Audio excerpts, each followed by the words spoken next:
All sports, all plays. Yeah. All sports, all plays.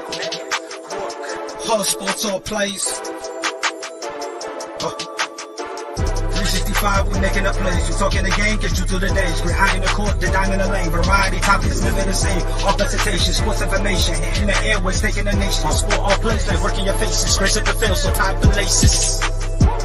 All sports, all plays.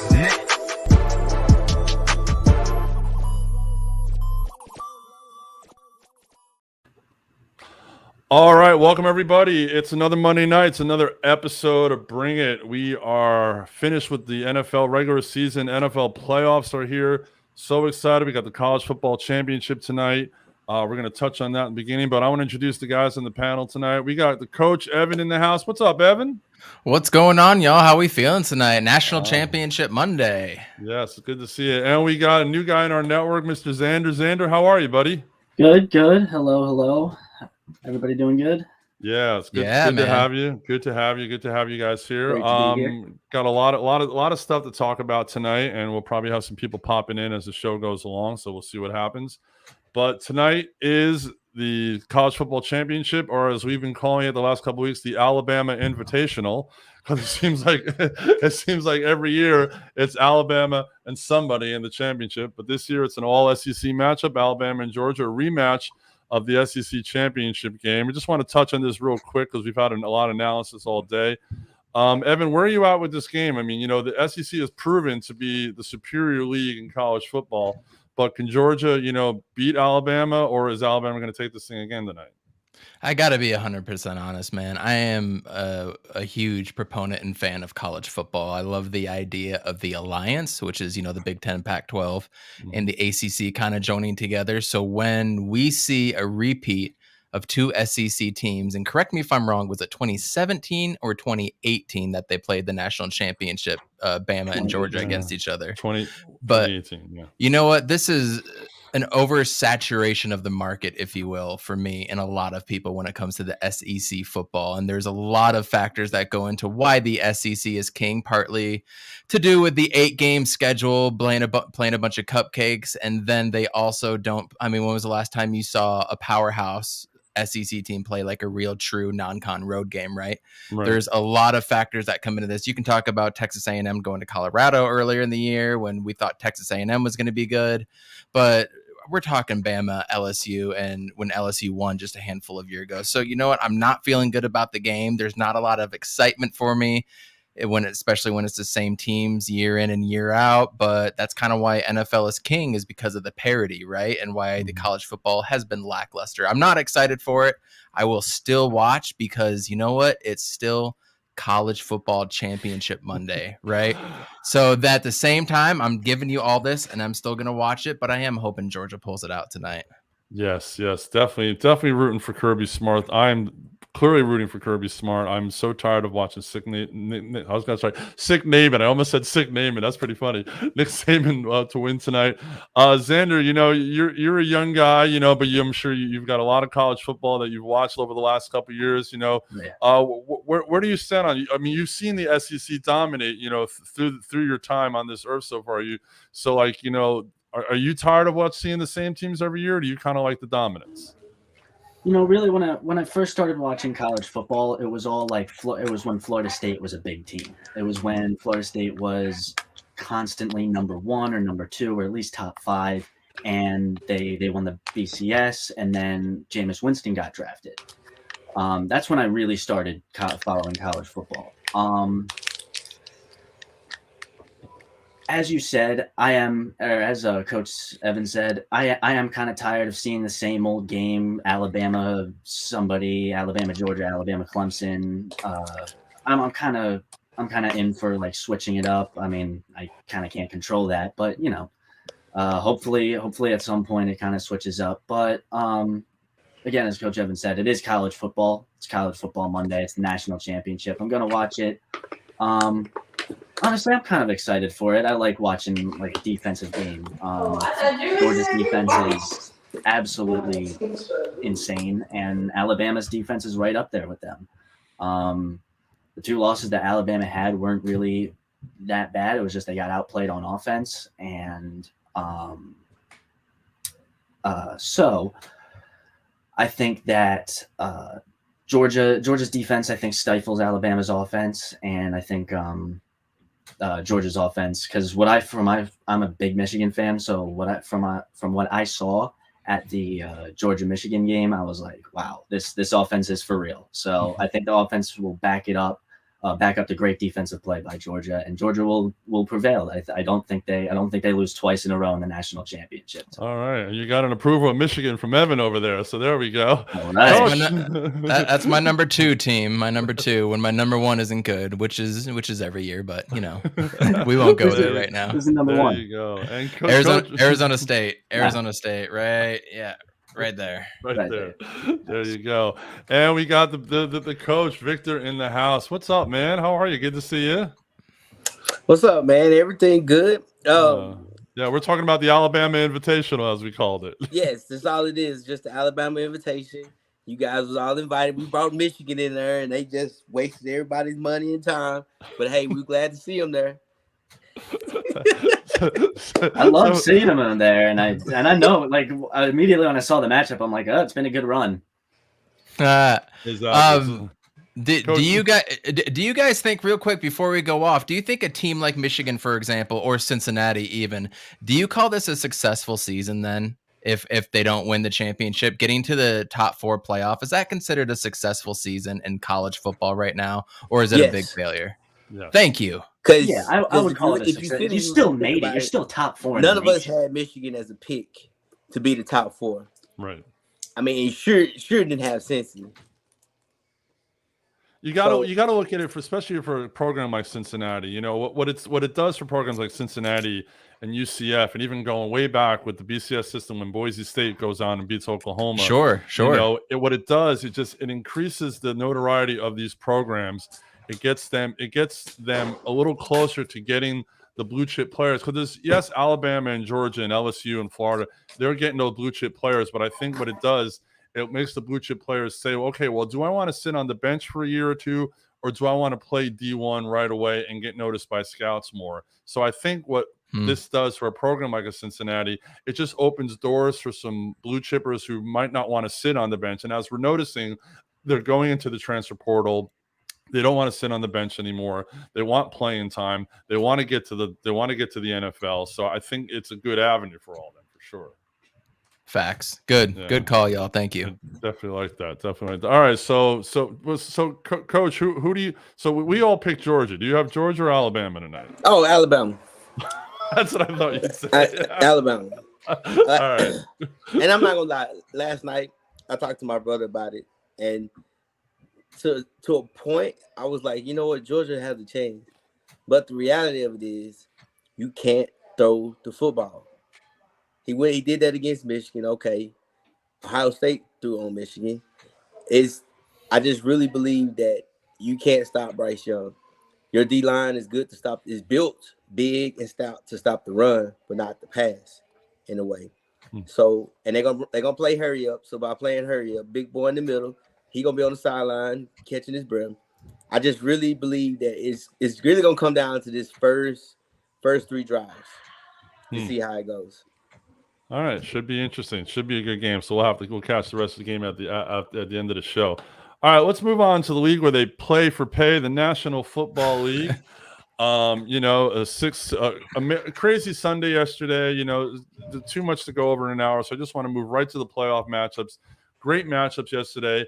And I want to start with the Kansas City-Pittsburgh matchup because I know Xander is a big Pittsburgh Steelers fan. He comes from a family of Steelers fans. Pittsburgh yesterday had a 6% chance of getting into the playoffs. Well, they should be putting a Carson Wentz statue in Pittsburgh for Indianapolis losing yesterday because that was insane. So Xander, how was it at your house yesterday as a Steelers fan? Tell me just what you're thinking. How do you perceive this game against Kansas City next Sunday night? All right. Well, to be honest, Pittsburgh doesn't really deserve to be in the playoffs. Like we did play and we got the win barely, but we haven't really performed like a playoff team. We've performed like an average team that's kind of rebuilding, right, or retooling. I mean, obviously we're all happy. We're all happy here that they made the playoffs, but I mean, we got to play the Chiefs, and we saw what they did to us at Arrowhead earlier in the season. Mm-hmm. So I kind of don't have high expectations, although I do have high hopes, obviously. Right.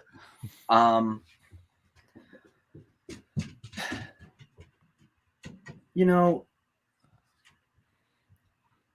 I don't see Pittsburgh scoring many points in this game, and here's why.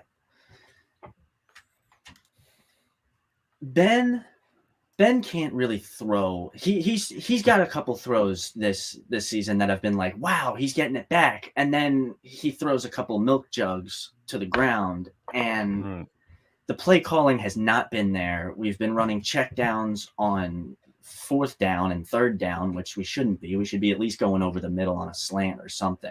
Right. We really haven't. We've taken care of the ball, but we can't. We don't have the defense to stop other teams. Right. Nonetheless, the offensive powerhouse of the Chiefs. I think that Tyreek Hill and Travis Kelce are going to have a very good day, probably both over 100 yards. Patrick Mahomes will have a nice day, probably something over 300 yards, something like that. I think the defense gets a couple good stops. I think we try to keep it close in the first half, but I think the second half, I mean, the Chiefs we've all seen that they're a second half team in the playoffs, especially. Right. So I think in the second half, they pull it away. I think we'll see a good defensive game in the first half, but I think at some point the pressure will get to him. And I think this will be Big Ben's last game. Yes, definitely. And it was nice to see them win yesterday. Ben get one more game. He definitely was excited, that kind of thing. But Coach, I want to go to you. I watched some of the game yesterday. They were showing it here in Florida, so I watched it. And even though Pittsburgh, they definitely can't match up against Kansas City, position to position, of course. But Najee Harris is a beast back there. They've got themselves a good running back for the next 5-6 years if he stays healthy. So if they could run the ball and keep Patrick Mahomes off the field, they could keep it close. Yeah, to be honest with you, they actually do defensively match up well with KC, because I think J.J. Watts at that time, he was either hurt or he didn't play. I couldn't remember if he played in that game. Right. You have a pass rusher, because one thing about Pat Mahomes is he doesn't want to check down. Like, that's like the last results, and he likes to run around in the pocket. So you do have a pass rush, and I think even if you look at it, Kansas City receivers, they're hurt. They all came up limping, so they actually have a good chance, in my opinion. I'm not gonna just do it because we can say what we want. We can say Pittsburgh wasn't supposed to be there, but they won the games they were supposed to. They made things happen, and they're gonna rely on defense. They're gonna rely on special teams, and try not to put Ben in the shootout. No, definitely. No, so Evan, no, I mean, I don't know if you're a gambling guy or not. The line is 12.5. Now, Kansas City, notoriously in the playoffs, has played closer to the vest. They haven't really blown guys out. They've definitely been able to cover the line. So, can you see Kansas City running away with this thing, or do you think it's going to be a little closer in the end? Because we're all basically saying Kansas City is going to win. Yeah, I can absolutely see Kansas City going up 21-3 in the first quarter. I don't think anybody else could say otherwise, considering the potential, the star potential, the big play potential that Kansas City has, right? But at the same time, their defense is limping into the playoffs. Their last 2 or 3 outings have not been good at all. Go ahead and look at those stats. You never know with an offense with a guy like Najee Harris and a couple big threat guys. If Big Ben can happen to make a couple good throws, things can happen. You still have Mike Tomlin. I mean, I look at the coaching as kind of a wash when it comes to Andy Reid and Mike Tomlin, both outstanding coaches, long tenures. So I could absolutely see a dogfight. In reality, you want to see Kansas City go out there, rush Ben, and that's just going to be the end of it. He's not going to be able to get out of the pocket anymore, bump those receivers up on the front line, and no space there. All of a sudden, Big Ben's fighting for his life, and it's kind of going to be game over from there. But I can see a situation where Pittsburgh makes a game of it and potentially wins at the end. That would be the upset. That would be Their defense has been horrible. They have been horrible the last few weeks. In the Chiefs, I mean. So just you got to throw that out there. That's a real thing right now going into the playoffs. Oh yeah, no doubt, no doubt. Well, hey, look, any given Sunday, as we know, so anything is definitely possible. All right, let's move on to another one of the AFC matchups. The Las Vegas wins in at the buzzer in overtime last night, and very controversial at the end. They were talking about how maybe both teams should have sat on it. They could have tied. Both teams could have made the playoffs, but Al Davis' motto was just win, baby. They really wanted to win that game for John Madden. They were talking about, and they definitely did. So Vegas goes into Cincinnati. Cincinnati's been one of the talks of the town this season, coming out of nowhere, having a great year, winning the AFC North. So, Coach, I want to start with you. Interesting matchup. The Raiders have some juice, and even though they're going into a cold weather kind of game. If their running game can execute as well as they did last night, I think they could definitely make a game of it. Yes, I mean, we gotta realize, man, the Raiders has been playing playoff football for the past 3 weeks. Right. At one point, the coach was the hottest team. The running back was the MVP. Everybody was doing that, and he got shut down. So, and then they beat the Chargers. So I really, really like what the Raiders doing right now. And I think they can make it a game because at the end of the day, they're not supposed to be there. Like, same as Pittsburgh. Those are two teams that we no one had picked to be there. So why not? Why not? So, and they already played each other. So they kind of have some familiarity with each other. And they can pretty much watch the film and kind of, just have a study of like, hey, this is what hurt us. Hey, this is what it could have been. I mean, they got a shot. No, they definitely do have a shot. Evan, and it's interesting. If you look at both teams, both teams are coming in with lack of playoff experience. But I give the edge to Cincinnati because of Burrow and Jamar Chase. That LSU connection, they played in big games before.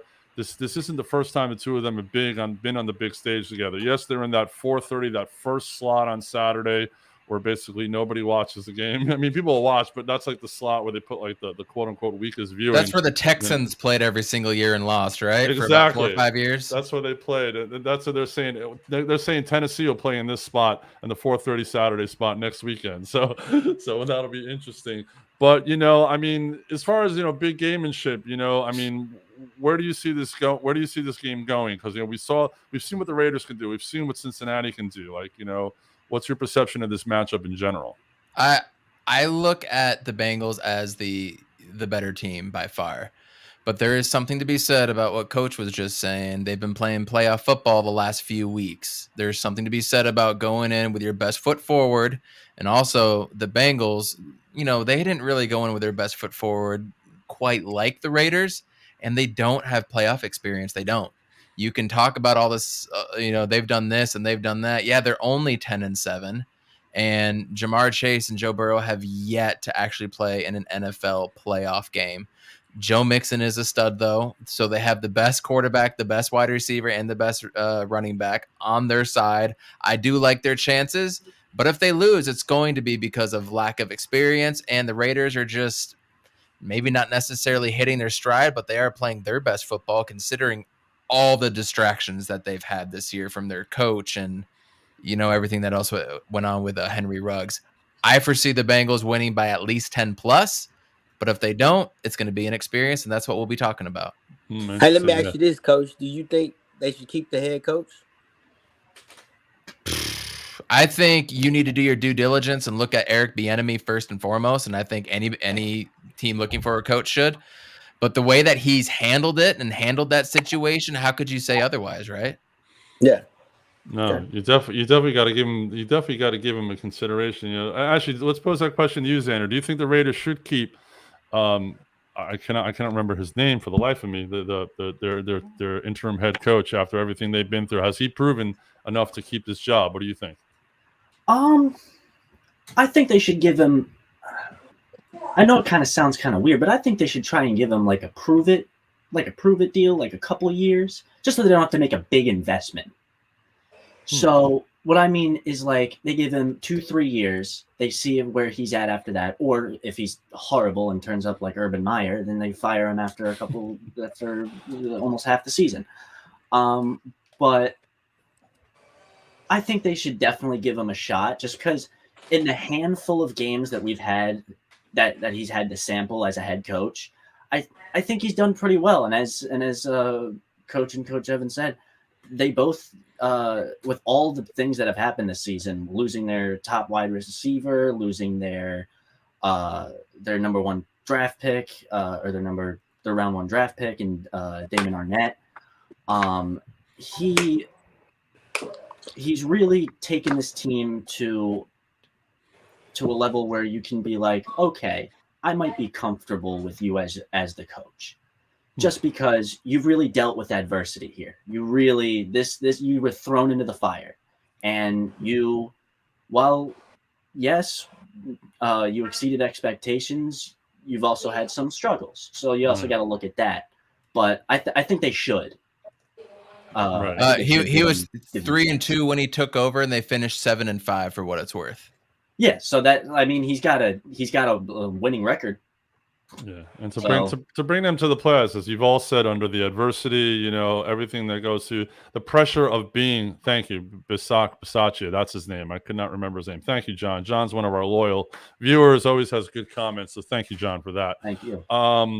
Yeah, and that city, there's a lot more pressure in that city than people think. I know some people who live out there who are season ticket holders now, and yeah, the buzz is out there. And I don't know if any of you have seen the stadium, but it's incredible. It's an absolutely incredible stadium. Yeah, Not yet. Oh yeah, it's nice. It's nice. We drove up to it. We saw it, man. It looks like a Roomba vacuum, actually, if you look at it from an angle. So it's pretty funny. All right, let's one more AFC matchup to talk about. A solid matchup. Two AFC East rivals, Buffalo and New England. New England, gets their new quarterback. Once again, Belichick figures it out. McDaniels figures it out. They get to the playoffs. Buffalo goes up and down, and coach is already shaking his head. I'll let him get in on this first. Buffalo, goes up and down all year. Finally makes a run at the end of the year with Josh Allen as their quarterback / running back. Coach, why are you nodding your head, man? Go ahead. Because I think everybody's really living off of what Bill did in the past. If you look at this season, there's 2 games they should have lost. They should have lost the Tennessee game, but Derrick Henry was out. You probably should have lost the Cleveland Browns game, but both running backs was out. Mm-hmm. Your run defense, everybody talking about the defense. Your run defense is the top, ranked 22, 23 overall. I really think we just look, when we talk about the Patriots, we look at what they used to be. No, Matt Jones, he's a manager. He was a manager in college. He managed, made sure he put the players in the right place, and they make plays. Definitely. John, we're going to get to that question in our coaches. When we talk about Coach Farm, we're going to talk about Joe Judge. So I do promise you we'll get to that. Now, Evan, how do you perceive him as a game manager, or do you think that they basically devise a game plan around his skill set? In my opinion, the same way they devised it around Brady's skill set, I think that's what you have to do, I mean, isn't that what you're supposed to do as a good head coach? Oh, this guy's good at running the ball. Let's hand it to him, right? Isn't that what you're supposed to put your good players in position to win? With that being said, I have a hard time picking against Bill Belichick right now against the Bills. As much as I want to say the Bills are going to go out and slaughter them, because no offense to anybody that's a Patriots fan out there, I'm so tired of the Patriots like I'm tired of Bama. But, the headiness of myself knows that Bill Belichick is going to find a way to scheme things down to be exactly where he needs them to be to win this game. And I just have a hard time, especially an AFC foe, somebody who he knows. I can't pick against him. So the line right now is -4 Buffalo. I would take the Patriots to at least cover every day of the week and twice on Sunday. Right. You really think so? Absolutely. Okay. Yeah, I've picked against them so many times and they've won. So maybe this time, because I'm picking them to win, New England will lose. But your picks has been terrible in 2022 so far. So far, yep. Well, maybe we'll get some show karma, against it, because I'm as a Giant fan, and that's why I'm wearing my Rangers hat, because even though it's Giant colors, I just couldn't bear to show a Giant logo today. So Xander, this New England Buffalo matchup, we've seen New England go into Buffalo with the win game, run the ball, win the game. Buffalo goes into New England a couple weeks ago, beats New England in New England. So this is the rubber match. So Xander, where do you see this game going? Honestly, as Evan said, I can't really bet against Belichick. I mean, being a Steelers fan, we've played Bill Belichick I don't know how many times in the playoffs, and too many. We've got beat. There have been a couple of times where we won, and those were some good years, and those were some good times. But most of the time, the Patriots will beat the Steelers. But against the Bills, throughout this season, I've seen the Bills become a defensive powerhouse, but then lose one player and then completely shut down. And maybe not completely shut down, but they've definitely not played to their standard. They can do much, much better. But I think overall it's going to be a defensive game. I do see Josh Allen slinging the ball and as well as Mac Jones, but I see it being more of it coming down to like a defensive stop or something like that. I think ultimately the Patriots will run away with this one. Maybe in the end, probably around middle of the fourth quarter, you see like the Patriots really start locking down on defense because Bill Belichick now has a rhythm for what's going on, and he'll work his magic. But I think the Patriots move on. I think overall it's going to be, the best matchup of the wild card weekend. But yeah, I can't bet against Belichick. He's too good. He's too good in the playoffs. Can I ask you a question? Yeah. So when Belichick was good in the playoffs, who do you have at quarterback? He did have Tom Brady. Yes, he did have the greatest quarterback of all time. I mean that's the thing where people got to realize, like, if the Bills stop the Patriots' run, he has to throw the football. Last 4 games, he was nowhere to be found as a quarterback to throw the football. You take the Bills Patriots game when it was in the 40 miles per hour wind. Technically, they missed 2 field goals and dropped a touchdown because of the wind. So the score would have been worse than what it was. They would have went up. The Bills would have won that game. You take the Colts, they ran all over them. Then the Bills came back again and played them, slaughtered them. Then you take the Patriots versus the Dolphins. Like, everybody, that's why I said a lot of people, we keep saying, well, I don't trust Bill. Last time I checked, when has Bill won a playoff game without Tom Brady? Oh, that is true. And all season, quarterback was Drew Bledsoe. Drew Bledsoe. It doesn't matter. But Coach, all season we talked about how New England. What? Mac Jones. Who's the quarterback now? Yeah, Mac. Now, I think it's going to be different. I think Bill Belichick will definitely have some trouble early on, but honestly, I still think he's, just because he had the greatest quarterback, I don't think that's why he won. I think he had a good game plan. Tom Brady had nothing to do with that defense that Bill Belichick teamed up year in and year out, man. And I also kick field goals to win the game, Coach. They kick field goals. Somebody had to drive the field. You know what? I like all this. I want both of you come back on next Monday and let's do it. We didn't get to talk about the Michigan game because you was busy, Coach. So you make sure, Coach Evans, that you don't have nothing to do Monday from 7 to 8 or 6 to 6 man, I'm doing wherever you at. I'm doing a live stream of the Cardinals and Rams game during that time. I mean, I've got to for my pod. Oh, well, you know what? Y'all can come on. Y'all can come on. You send me the link and we can. Yeah, after our show, we're gonna come on your show. Perfect. Hey. All right, sounds good. Well, just a quick wrap up of this, and then we're gonna move to the NFC West. We're gonna talk about the Arizona Rams matchup next. But Coach, all the last 4 or 5 weeks, we've been talking about how New England always loses in Miami. You called it weeks ago. You said New England's gonna go to Miami last week of the season. They're gonna lose. every week you talked about that. You were spot on with that all season, man. I got to give you props with that. Thank you, sir. Yes, definitely.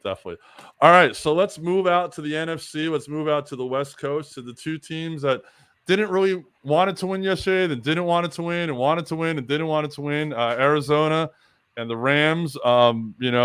Crazy games yesterday. Both teams had opportunities to win the division.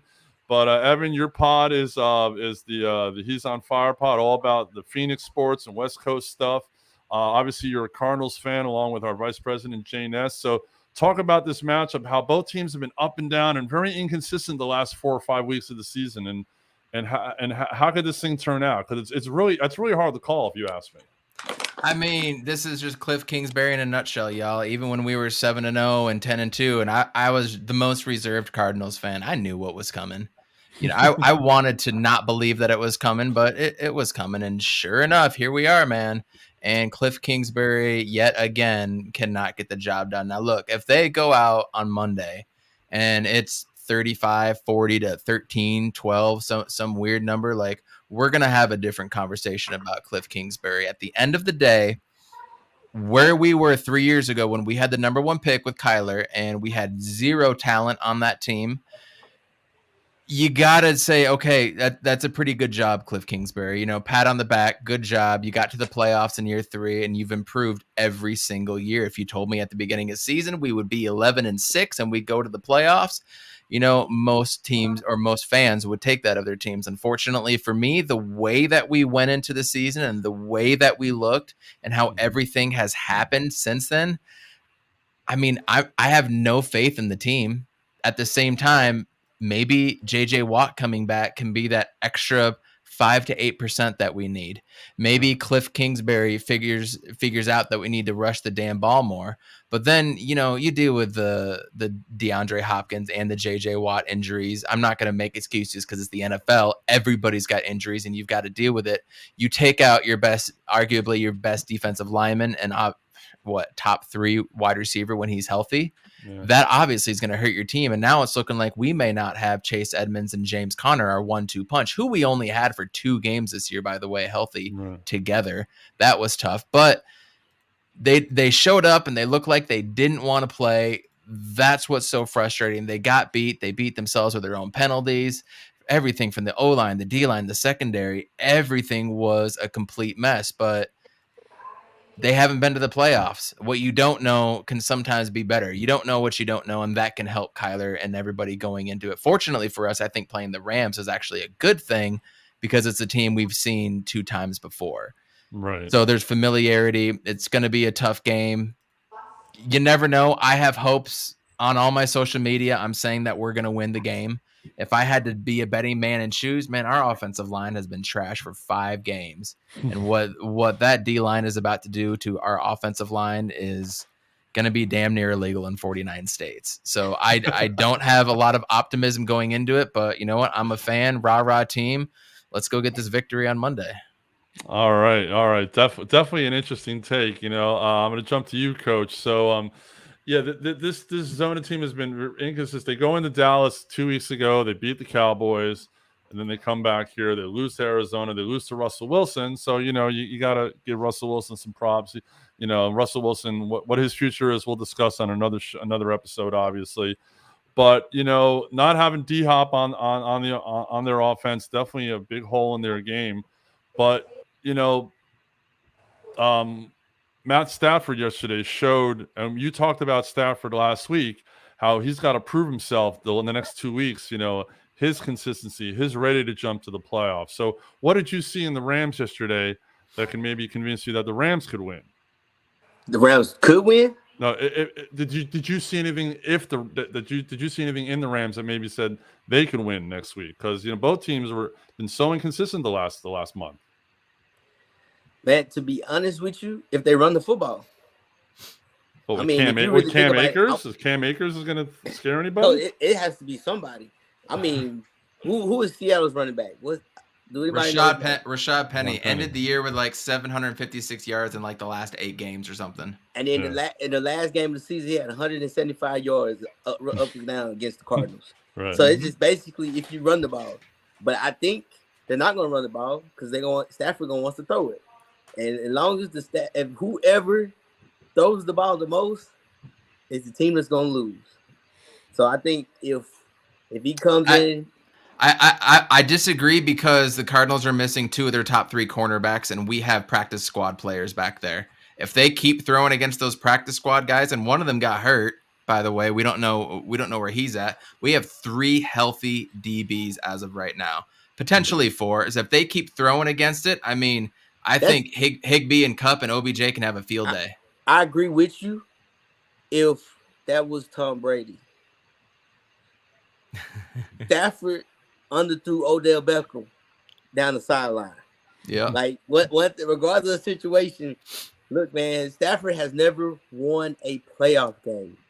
His butthole is gonna be this tight for the simple fact of the matter because he came in to win that game. He was the one that's supposed to bring him over. Like no one's if you look at the Rams, no one should be stressed. No one's worried but really 2 people. The head coach, because that's the one he wanted, and Stafford. So the pressure is really on him. Because again, like I said, I've never seen Stafford win a playoff game. See him came close. Never seen Kyler Murray win one either, so you never know. Someone's about to. But I've also seen Kyler Murray won some state championships and actually playing some big games. Exactly, that is true. So, I mean, but it's just honestly, truthfully, is you have to run the football because you go back, and this is a perfect example. You go back when Dallas played Tampa, that whole entire secondary was out, and they just kept throwing. You give them opportunities. And Matt Stafford, you throw the ball 30, 40 times, 2 of them going to be a pick. He's proven to do that. And that's our edge rushing is our strength. So when you got Chandler Jones, Marcus Golden, and some of those dudes coming off of the side, potentially J.J. Watt, you knock Stafford off of his spot, that's when bad things happen for him. And that's the thing. And then I don't know how healthy J.J. is, but J.J.'s going to at least call. Oh, he's gonna be fired up, energized. He's gonna cause some havoc in the middle. He's gonna be on a snap count, about 35-ish plays, give or take. And that's fine. And they're probably gonna be on 3rd down. Yeah, exactly. But he's better run stuffing. He'll play 1st and 2nd. He won't play 3rd. Well, that's regardless. Like if you can get them in, I just don't, because when you look at playoffs back in the day. And we had a discussion about this. It used to be a lot about defense. Now it's about quarterback play. It's what your quarterback, what quarterback can make plays. Because you got Patrick Mahomes. He's the better quarterback in the AFC. You look with Tom Brady. He was the better quarterback. Like over the time, it's the better quarterbacks that win the games. You can say what you got on defense. The better quarterbacks win majority of the time. Unless you're Justin Herbert. That is true. No, that is true. Unless you have Justin Herbert's coach, yes. and that defense. Yes. That is true. Brandon Staley did not again a discussion for another show. So Xander, real quick. So we've been talking about both quarterbacks, both defenses, both offenses. So who can you see after everything we've talked about coming out on top of this Arizona Rams game on the next Monday night?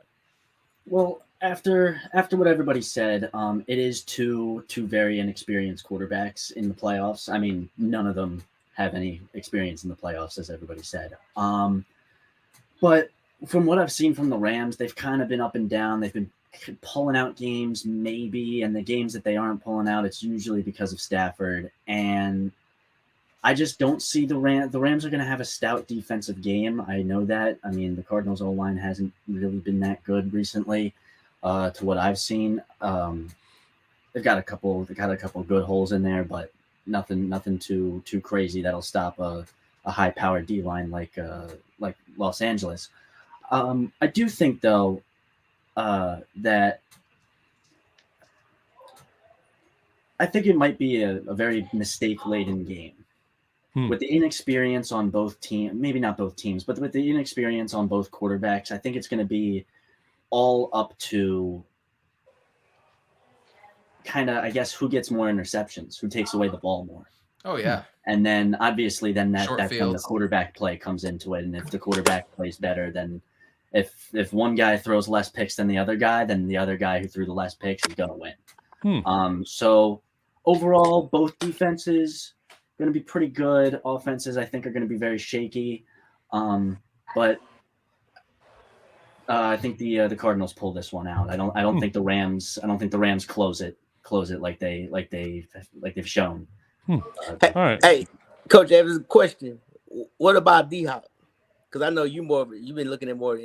No one's saying anything. He was still in crutches yesterday, but then today, somebody, local Arizona broadcaster who's in the know, said he is definitely going to play in the playoffs. We don't know when, but in the playoffs. Okay. I was just curious. He's in the know. This is like a Nostradamus type of guy. Like, he is in the know with the Suns, Cardinals, D-backs, all that stuff. So he's the one that reported, like, no, JJ Watt is not going to get surgery. He's going to try to come back and play. That's what they're going to do. And sure enough, here's what happened. So who knows what that means? Who knows how long of a table that could be? Super Bowl, which is what, 6 weeks from now? 6 weeks from yesterday? Yeah. That'd be. I mean, I think it'd be, if Arizona moves forward and D-Hop can get back, I think it'd be good for the league, but definitely be good for Zona's offense. All right, real quickly, we'll talk about Tampa and Philly. I don't think there's really much to talk about. Yeah, we'll go through these. This is pretty easy. Coach, just quickly, I think it's not if Tampa's going to win. It's basically going to be about how much, because this matchup it's unfair. This is an unfair matchup for your boys. Hey man, we just glad we welcome open arms to Tampa. Enjoy the stay. After the game, we'll take you to the spots and everything else and send you on your way. I mean, we match perfectly with them. Yes. They want to run the ball. We want you to run the ball. I think now with the style that we have, we're gonna be more smash mouth with the play action. Defensively, it's pretty much everybody be back, and we're gonna try to get it over with by the first half, so we can rest some of the injury players so they can relax. Exactly. Xander, do you agree? It's pretty much gonna be a Tampa blowout kind of game. Pretty much. I mean, what I've seen from the Eagles defense lately, not that great, especially on Saturday. That was just a complete breakdown.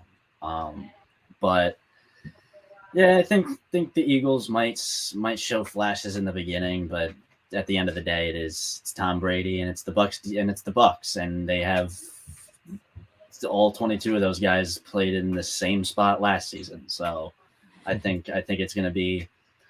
I think it'll probably be somewhere between 17 and 20 points in a blowout. It's going to be something bad.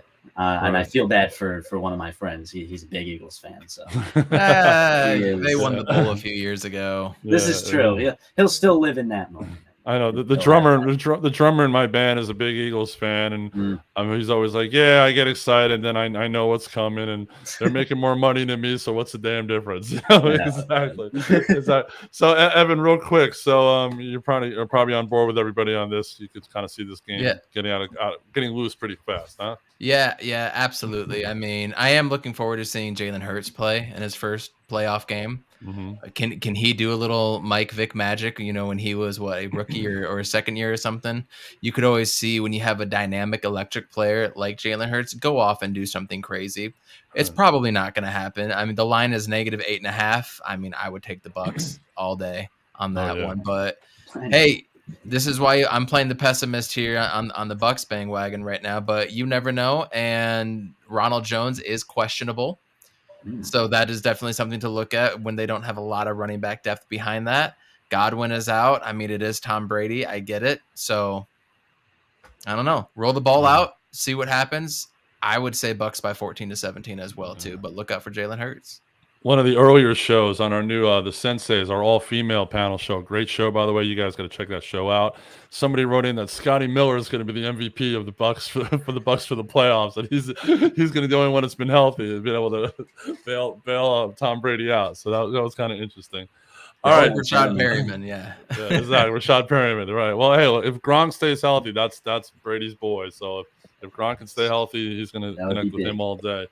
To me, this is the best matchup of the playoffs. To me, the 49ers and the Cowboys, because the 49ers run the ball like no other right now, and what's his name? The receiver. Debo. CD or Yes, Debo? yes. Are we talking He about the is. Cardinals? I'm not the No, we're Cardinals. talking about 49ers? the Niners. Talking about the Oh, Niners. Debo. Debo. Debo, yes, he. I mean, how versatile he was, especially yesterday, blew me away. You know how physical he is. He's like a running back who's a wide receiver. He can run the ball. He can catch the ball. He's definitely their secret weapon. The Niners are a team that is very unpredictable and not to be messed with. Obviously, to me, and we're going to start with Evan on this one. To me, their X factor is Jimmy G. How Jimmy G plays, what Jimmy G does, of all the scrutiny Jimmy G has taken this past season. You know, and the Cowboys, again, hot and cold. Cowboy fans like, yeah, we're good. No, we suck. Yeah, we're good. No, we suck. You know, so you know, Evan, you know, being a Cardinal fan, you went in, you beat the Cowboys, you saw their downside, and we've seen their upside all season. You know, this Niner team, I think, can run on this Cowboy defense. I really think it can. Absolutely, it can. They can run. They have a nice zone running scheme that can go off on anybody. They also have the number 3 defense in terms of yards per game, which bodes well for them and against Dallas. I do a 49ers podcast where I'm a guest on. We do a Quest for the West. Shout out to 49ers Cutback, also another great podcast. And every week they have just been up and down. Oh, this team is trash. Start Trey Lance. Oh, now I believe again Jimmy G. The one constant factor has been Debo Samuel, and Debo Samuel is going to be able to pretty much do whatever he wants. Shanahan's going to be able to draw up plays and put Kittle, Brandon Ayuk, wherever he wants to go as well too. And they were able to beat the Rams, the 49ers, that is, because of those guys up front and Elijah Mitchell. So they're going to be able to run on Dallas whenever they want to as well. And Debo's going to run, right? They have a lot of weapons. I think they're the most dangerous team going into the playoffs right now because of how they've been playing. And from watching the 49ers twice, full game against the Cardinals, they were by far the best defensive line that we played all year in both games. So I don't have a lot of hopes for the Cowboys in this. They're favored by -3. I'm taking 49ers in this game for sure. Interesting. All right, coach. So now we're gonna. Well, I want you to put your coach hat on. I always like to get some coaching insight of this. Yeah, that is true, John. It is not 1995 anymore. So yeah, no, it's true. The Cowboys will probably choke. You know. All right. So yeah, there's a good coach. There's a good question. So, coach, why don't you answer Sean's question? How does Tavon Diggs match up with Debo when he's not in the backfield? You know, that's a good coaching question. So why don't you answer that? Pretty much one thing about the 49ers are like they're going to run the football and they're going to find ways to run the football. Going against the Dallas Cowboys, I said it from the beginning, they're small up the middle. They have great pass rushers. They're quick and they're fast, but they're very, very small up the middle. So therefore, they're going to scheme it up. They're probably going to have to drop a safety in the box, which to get the one-on-one. I don't know. Debo just a big man. He's just going to try to body him. More so, I never really seen Debo run too many double moves, which that's what Diggs is terrible at. Right. But it's hard to get around Debo's. But then it's one of those things. Also, it's not Diggs and Debo matchup. It's gonna be what's his name? UK Brian. It's gonna be his matchup against that other corner who's been suspect, and then it's gonna be that safety against the tight end because the tight end likes to block and everything else. Those are gonna really be the matchups. It's gonna be real curious of how the Cowboys gonna try to stop the run but still have help over the top.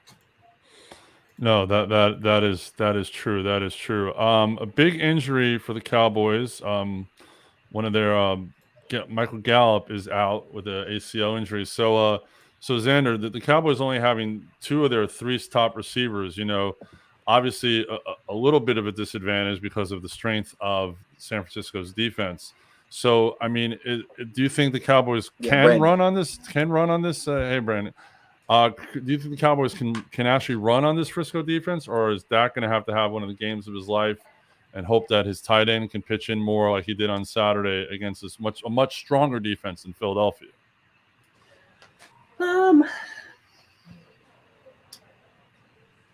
I see Dallas being able to run. I do, while I do love the front seven from San Francisco, I if Tony Pollard's healthy, there's a two-headed snake in the backfield for Dallas, and both Ezekiel Elliott and Tony Pollard both are capable of making very, very big plays and possible game-changing plays. Meaning, like maybe a big 30-yard run for a touchdown or something good like that. As you said about the receivers, Michael Gallup, I can't take anything away from Amari Cooper and CeeDee Lamb. Those guys are great, and if they show up and they have a day and Dak shows up, then that's going to be an unstoppable offense, and Dallas is going to take it away. But to quote Stephen A. Smith, what can go wrong will go wrong for Dallas. It always does in the playoffs, either divisional round or conference championship or wild card weekend. Either way, it will. I think Dallas just somehow finds a way to self-implode. On the other side with San Francisco, I think they have a great day running the ball. I think they have Elijah Mitchell back. And if they don't, then he might. And if he's questionable, then I think he might be on a snap count. Yeah, but still, he's good to go. He's good to go. Oh well, then now they have Debo Samuel in the passing, and if he's shut down on passing, they could just run him. They can make his. I mean, they got a great running scheme there, and they can use Elijah Mitchell out of the backfield if they need to do any screen plays. They can also use Debo out of the backfield. And I think George Kittle shows up. I mean, he's proven to be the guy in big games that they can rely on, and I think he has a good game. Defensively, I don't see one on either team shutting down either team. I think it's going to be more of like a who can run the ball better. Is it Dallas who's taking care of the D line, or is it San Francisco who's taking care of the Dallas D line and taking advantage of those opportunities and letting Debo and Elijah Mitchell run wild? I do think Van Der Esch and Parsons are going to show up, but I just don't think that's going to be enough. I think the matchup with Debo and Trayvon Diggs is good, but I mean, you got to look at he does have 11 picks, but he's also given up over 1,000 yards in coverage. So at some point, Debo's going to get a good run out of there, and you're going to see him, and you're going to see Trayvon Diggs kind of lose a little bit of confidence, and Debo start getting those big chunk plays that you see from him all the time. But I mean, it could go either way, but I think I see San Francisco pulling this one out. They've really been on a tear lately, and I don't think that stops now. Right. Well, as a Giant fan, I definitely want the Cowboys to lose. No disrespect to Tony, one of our producers, but yeah, I'm sorry. I gotta no disrespect go to anybody, but I call it like it is, man. Don't say him. Yeah. Well, you as a Steeler fan definitely don't want to see the Cowboys win. So there you go. But I don't have as big as a problem. Like let's say if it was like I don't know. Let's say we were talking about an AFC matchup, but we were talking about the Ravens. I'd be yeah, as a Steeler fan, I'd rather not see the Ravens. Even the Bengals, I'd rather not see the Bengals win. But exactly. I think they will. Exactly. Yes, that is true, Sean. Jimmy G, I think did save himself a little bit for sure. Oh yeah. But you were talking about the comment before about Cowboys winning the 7-10. Yeah, I mean, it could go either way. It's good. I think that's going to be the best game of the weekend, in my opinion.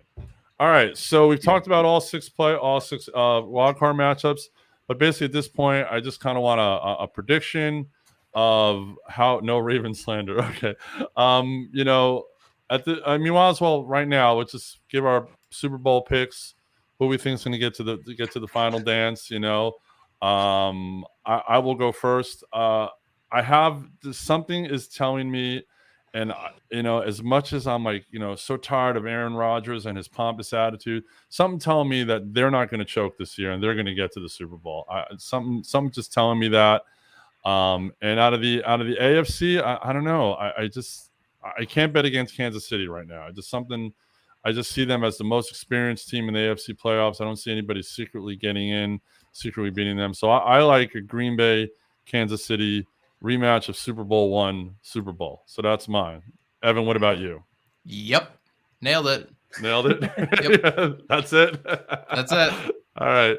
But we'll Coach, see. We'll see next week, man. We'll see. That's for sure. Coach, I have a feeling which way you're leaning on one side, but what's your prediction? I'm gonna go Tampa Bay, Kansas City. Here's the reason why. If you look at the Green Bay Packers and what they do, they want to run the football. You can't run the football against Tampa Bay. I don't care what you say. You can't run the football. Second thing they do, they run a lot of quick outs, quick screens. Tampa Bay pressures you. They put their man. They play man. They gonna press you. They gonna grab. They gonna hold. Mm-hmm. It's legit. They gonna do that. So that eliminates that. Now the next thing that you have to do, you try to go over the top. You're gonna try to throw it over the top to Lazard. Right. And then you're gonna try to have what's the name go drag across the middle. Those are things that where we have safeties and help. So that's why even if you go back to last year, that we beat them. We beat them in the regular season. We beat them in the playoffs because we match up very, very well against them, guys like them. So, and depending on how everything goes, if the Cardinals win, then now you're really finna mess everything up. Exactly. All right, Xander, what about you? What's your Super Bowl matchup? My Super Bowl matchup, it's kind of a surprise here, but as I said, I mean the inexperience is gonna really kick in the first game, but I think the second game they lose the first day jitters. And I think out of the AFC, it honestly could be anybody, but it was a toss up for me earlier when I was doing my notes. It was a toss up between the Chiefs and the Bengals. And I said, and I looked at the matchup and I said, it's definitely going to be an offensive one, but I just think the Bengals have, in my opinion, the better defense than Kansas City. And I think that will be the thing that shows up in the playoffs. And I think the Bengals will make the Super Bowl. Now, on the NFC side, Bold prediction. I like it. I know. Bold prediction. We like those bold predictions, but I just took into account everything, and I'm just like, the Bengals are a very complete team right now, and they're young and they're inexperienced, but they're complete. So I think that really shows. And then in the NFC, I have the Packers. I think that the NFC Championship will be the Packers and Bucks again, but as I said earlier, like at the beginning of the show about the Georgia and Alabama game, I just don't see the Packers losing 2 straight years in a row in the NFC Championship, especially to the Bucks. Right. So I think Aaron Rodgers pulls it out, and I think the Packers will prevail. I don't think Aaron Rodgers makes it to the Super Bowl and then says, "All right, I'm out." No. I think he'll win one more before he leaves or retires. That'll be interesting if he does win and then walk away. But we definitely will see what happens. All right, we got a few minutes to just talk about the coaches that got fired real quick. The big coach. I want to talk about two big. One coach that got fired, one that didn't get fired. Yeah. Brian. I woke up this morning to a message on my phone that Brian Flores got fired. I was floored. I live in South Florida. All of Miami is floored. No one can understand this firing. So, Evan, I'll go to you. I mean, it makes no sense here on the East Coast. I don't know what the rest of the country was perceiving it. Probably the same thing. But I mean, this is a guy who, if I had, I'd hold on to it. If I need a coach, I would hire this guy. Absolutely. I don't get it. I'm completely astounded by it. It just shows the ineptitude of an organization that's hired nothing but rookie head coaches for 20 years.